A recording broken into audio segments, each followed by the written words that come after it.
ओम त्रिनेत्राय नमः। ओम इंद्रमुखाय नमः।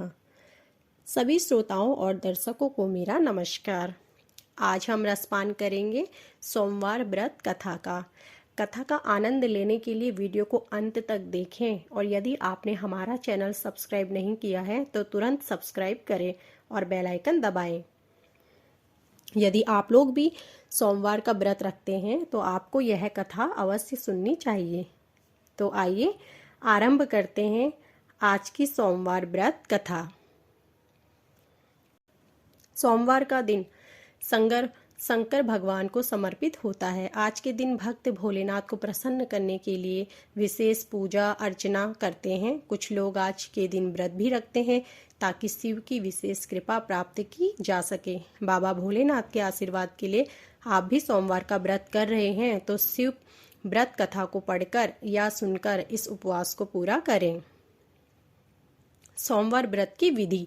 नारद पुराण के अनुसार सोमवार व्रत में व्यक्ति को प्रातः स्नान करके शिव जी को जल और बेलपत्र चढ़ाना चाहिए तथा शिव गौरी की पूजा करनी चाहिए। शिव पूजन के बाद सोमवार व्रत कथा सुननी चाहिए। इसके बाद केवल एक समय ही भोजन करना चाहिए।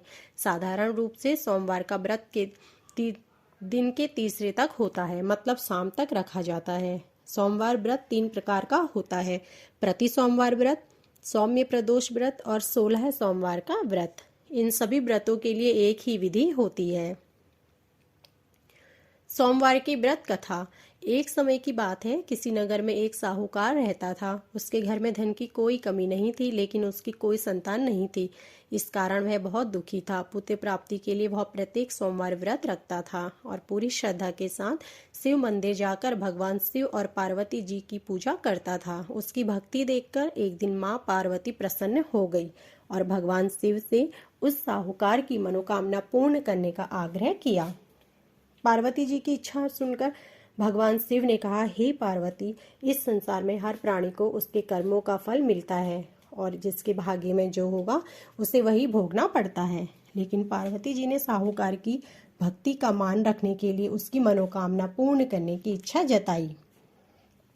माता पार्वती के आग्रह पर शिवजी ने साहूकार को पुत्र प्राप्ति का वरदान तो दे दिया, लेकिन साथ ही यह भी कहा कि उसके बालक की आयु केवल 12 वर्ष होगी।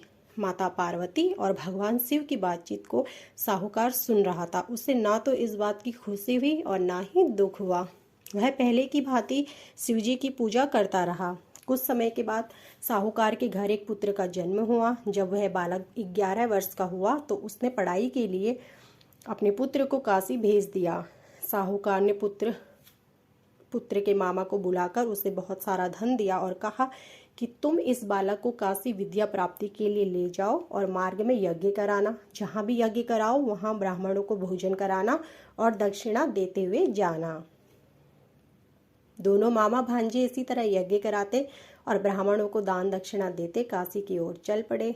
रात में एक नगर पड़ा जहाँ नगर के राजा की कन्या का विवाह था, लेकिन जिस राजकुमार से उसका विवाह होने वाला था वह एक आंख से अंधा था। राजकुमार के पिता ने अपने पुत्र के अंधा होने की बात को छुपाने के लिए एक चाल सोची। साहूकार के पुत्र को देखकर उसके मन में एक विचार आया। उसने सोचा, क्यों ना इस लड़के को दूल्हा बनाकर राजकुमारी से विवाह करा दूं। विवाह के बाद इसको धन देकर विदा कर दूंगा और राजकुमारी को अपने नगर ले जाऊंगा। लड़के को दूल्हे के वस्त्र पहनाकर राजकुमारी से विवाह कर दिया गया, लेकिन साहूकार का पुत्र ईमानदार था। उसे यह बात न्याय संगत नहीं लगी। उसने अवसर पाकर राजकुमारी की चुन्नी के पल्ले पर लिखा कि तुम्हारा विवाह तो मेरे साथ हुआ है, लेकिन जिस राजकुमार के संग तुम्हें भेजा जाएगा वह एक आंख से अंधा है। मैं तो काशी पढ़ने जा रहा हूँ।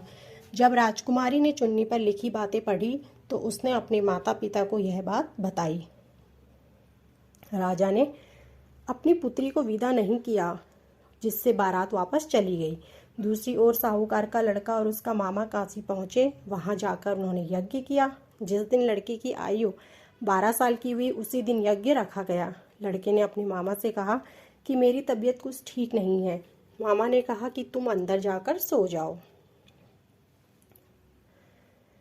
शिवजी के वरदान अनुसार कुछ ही देर में उस बालक के प्राण निकल गए। मृत भांजे को देख उसके मामा ने विलाप शुरू किया। संयोगवश उसी समय शिवजी और माता पार्वती उधर से जा रहे थे। पार्वती ने भगवान शिव से कहा, स्वामी, मुझे इसके रोने की स्वर सहन नहीं हो रहा, आप इस व्यक्ति के कष्ट को अवश्य दूर करें। जब शिवजी मृत बालक के समीप गए तो वह बोले कि यह उसी साहूकार का पुत्र है जिसे मैंने 12 वर्ष की आयु का वरदान दिया। अब इसकी आयु पूरी हो चुकी है, लेकिन मातृभाव से विभोर माता पार्वती ने कहा कि हे महादेव, आप इस बालक को और आयु देने की कृपा करें, अन्यथा इसके वियोग में इसके माता पिता भी तड़प तड़प कर मर जाएंगे। माता पार्वती के आग्रह पर भगवान शिव ने उस लड़के को जीवित होने का वरदान दिया। शिव जी की कृपा से वह लड़का जीवित हो गया। शिक्षा प्राप्त करके लड़का मामा के साथ नगर की ओर चल दिया। दोनों चलते हुए उसी नगर में पहुंचे जहां विवाह हुआ था। उस नगर में भी उन्होंने यज्ञ का आयोजन किया। उस लड़के के ससुर ने उसे पहचान लिया और महल में ले जाकर उसकी खातिरदारी की और अपनी पुत्री को विदा किया।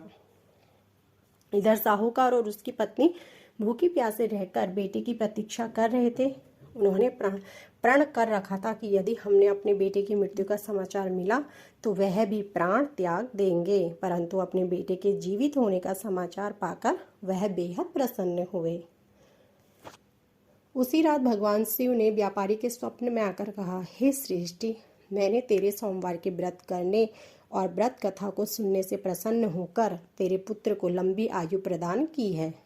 इस प्रकार जो भी सोमवार का व्रत करता है या कथा सुनता है और पढ़ता है, उसके सभी कष्ट दूर हो जाते हैं और समस्त मनोकामनाएं पूर्ण होती हैं। तो यह थी हमारी आज की सोमवार व्रत कथा। आशा करती हूँ कि आपको यह वीडियो पसंद आया होगा।